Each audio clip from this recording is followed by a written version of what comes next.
നിങ്ങൾ ഇന്നലത്തെ സ്റ്റഡി പ്ലാൻ്റെ ലൈവിൽ വന്ന് ഹൈലി മോട്ടിവേറ്റഡ് ഒക്കെ ആയിട്ട് അവസാനം കമൻറ്റ് ബോക്സിൽ സ്റ്റഡി ചലഞ്ച് അക്സെപ്റ്റഡ് സർ എന്ന് പറഞ്ഞ് കമൻ്റ് ഇട്ട് പോയവരാണെങ്കിൽ മക്കളെ നിങ്ങൾക്ക് ഈ സ്റ്റഡി ചലഞ്ച് വർക്കാവില്ല.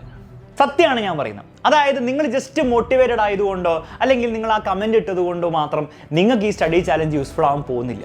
നിങ്ങൾക്ക് ഈ സ്റ്റഡി ചാലഞ്ച് ശരിക്കും യൂസ്ഫുൾ ആണെങ്കിൽ ഓരോ ദിവസവും വൈകുന്നേരം 7:30 ലൈവ് എന്നുള്ള കാര്യം കൃത്യമായിട്ട് നിങ്ങൾക്ക് അറിയാം. അന്ന് എന്ത് ലൈവ് ആണെന്നും അന്നുള്ള ചാപ്റ്റേഴ്സും എല്ലാ കാര്യങ്ങളും വ്യക്തമായിട്ട് നിങ്ങൾക്ക് അറിയാം. ആ ലൈവിൽ വന്നിരുന്ന് പങ്കെടുക്കുക. എങ്ങനെ പങ്കെടുക്കുക?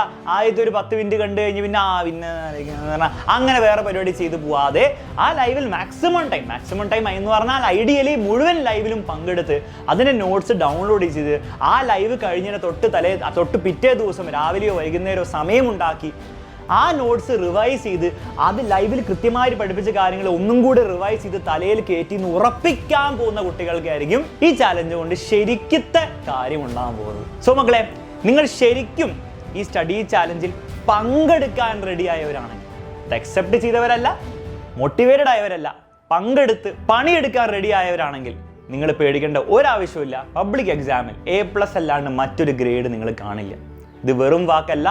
വർഷങ്ങളായിട്ട് കുട്ടികൾ സ്റ്റഡി പ്ലാൻ ഫോളോ ചെയ്യാത്തതും നമ്മൾ കാണുന്നതാണ്. ആ ഫോളോ ചെയ്യുന്നവരിൽ കണ്ട റിസൾട്ടാണത്. അതിലൊരു കുട്ടി പോലും A+ നഷ്ടപ്പെട്ടിട്ടില്ല. ഓക്കെ, എളുപ്പ പരിപാടി ആയിരിക്കില്ല. അതുകൊണ്ട് തന്നെയാണ് ഇതിനെ ചാലഞ്ച് എന്ന് വിളിക്കുന്നത്. സോ ഈ ഒരു ചാലഞ്ച് സിൻസിയർലി ഡെഡിക്കേറ്റഡ് ആയിട്ട് ഫോളോ ചെയ്യാൻ പോകുന്ന എല്ലാവരും താഴെ കമൻറ്റ് ബോക്സിൽ കമൻറ്റ് ചെയ്യുക. വീണ്ടും കമൻറ്റ് കൊണ്ട് ഒന്നും സംഭവിക്കാൻ പോകുന്നില്ല. വൈകുന്നേരം 7:30 ലൈവിൽ കയറിയിരിക്കുക, അടിപൊളിയായിട്ട് പഠിച്ചു കൊടുക്കുക. ഇത്ര മാത്രമേ ചെയ്യാനുള്ളൂ മക്കളെ. മറ്റൊരു വീഡിയോയിൽ വീണ്ടും കാണാം. അതുവരെ ഓൾ ദി ബെസ്റ്റ്.